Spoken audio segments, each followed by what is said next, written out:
Welcome to Option Trades Today. I'm Tony the Baptista, and I've got a trade idea for you, even though we've got extremely low implied volatility on this day, April 18th, 2023. And let's take a quick look at the market. The market has been basically doing the same thing just about every day, and that's nothing but trending a little bit higher. Here I have GLD up there. I don't want that. I want E-mini S&Ps /ES. You can see here as each day we stair step a little bit higher, and implied volatility, IV rank right here, almost zero in the E-mini S&Ps. NASDAQ is up 5 or 7. It's basically following the rest of the market.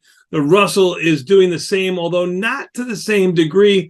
If I was looking for a pairs trade, I might want to be long a little bit of Russell, maybe short the E-mini S&Ps against it, or long a little Russell, short the NASDAQ against it. Been a little bit of a tough trade, I'm not going to lie. And then you've got the Dow down 90 and change, which I really don't look at that much. You know, I like to go here to my watch list and put up the high option volume stocks that we trade.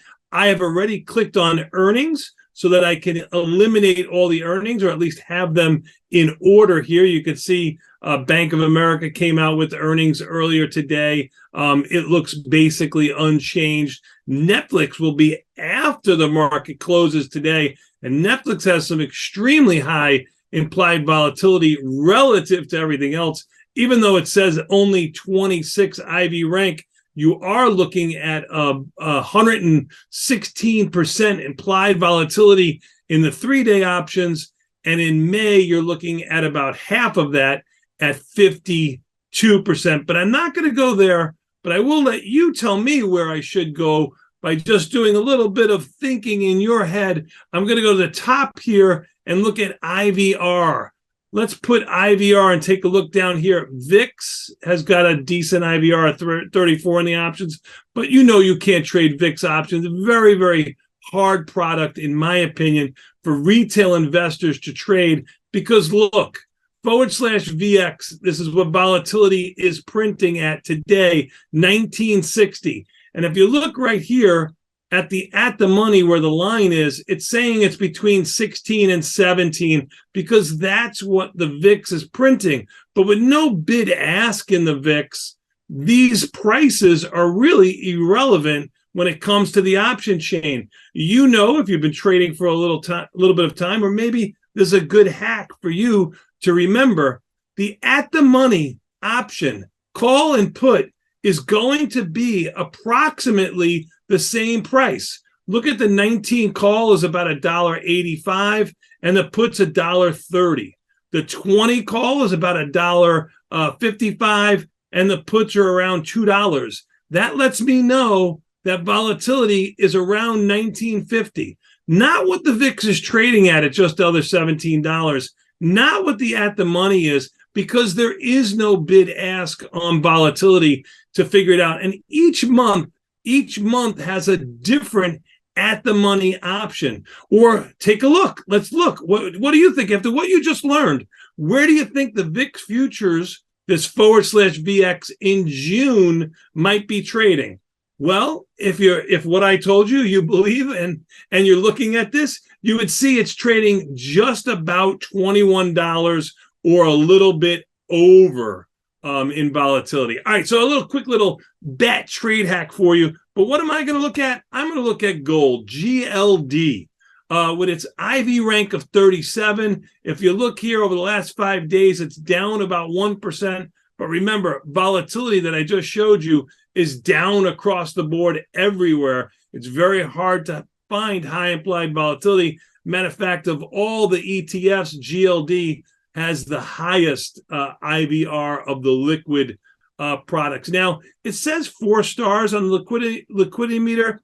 I'm going to say it's more like a 3, maybe a 2.5 to 3, at least from my experience. Let's take a quick look on a chart of what GLD has been doing. Now, GLD has a very high implied volatility, but it actually has an inverse correlation to the market. I'm going to show you this right gutter, which I usually don't bring out on the screen here. And if you look right over here, CORR, that's the correlation of gold to the E-mini S&Ps or to SPY. And you can see it's a negative 19, telling you that it's an inverse relationship to the market. So if you're a little bit bearish on the market, which I am right now presently after this run in the market, you would think that gold, getting short gold, wouldn't be that great of an idea. Now, we all know that nobody knows what direction the market's going in, so I'm going to skew my GLD Strangle ever so slightly to fit my own little kind of, well, I want to be bearish in gold, but I'm still a little bit bearish in the overall market. So if you had a positive delta overall portfolio, you probably wouldn't want to put on this trade in gold. If you had a neutral to slightly bearish SPY beta weighted delta on your portfolio, this might be something you would be looking to consider. We like to trade options around 45 days in the monthly options, 31 days to May, 59 days to June. The closest to 45 is just about right in the middle. I'm going to default to June, knowing that, 20 some odd days before expiration, I'm going to look to close this trade. I'd be looking at 10 days and it'd be a lot more delta sensitive. I'm going to go to June.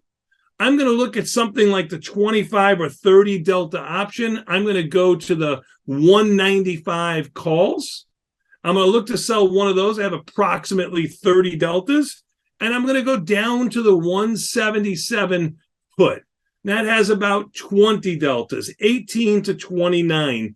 18 deltas for the put, 29 for the call. Well, that gives us a short 11 delta GLD position. I was able to get filled at $3.64 with the stock right here approximately. I have watched this go down to around 360. I have watched it go up to around 368 as the mid price. 364 is where I've gotten filled on this delta short strangle that I have in GLD. It's got a 66% pop. I like to be over that 65, stay in that 65 to 68 and above range. That's just at or outside a standard deviation. It gives you about $6.50 a day in theta decay. And beta weighted deltas is basically flat SPY, almost one short delta per contract that you're doing. The max profit is obviously whatever you're selling this for, and it's using $2,900 in buying power. Now, this is just a regular margin account. If you're going to be trading in an IRA account, this is going to use like $15,000 or $16,000. So it's not going to be a capital efficient trade.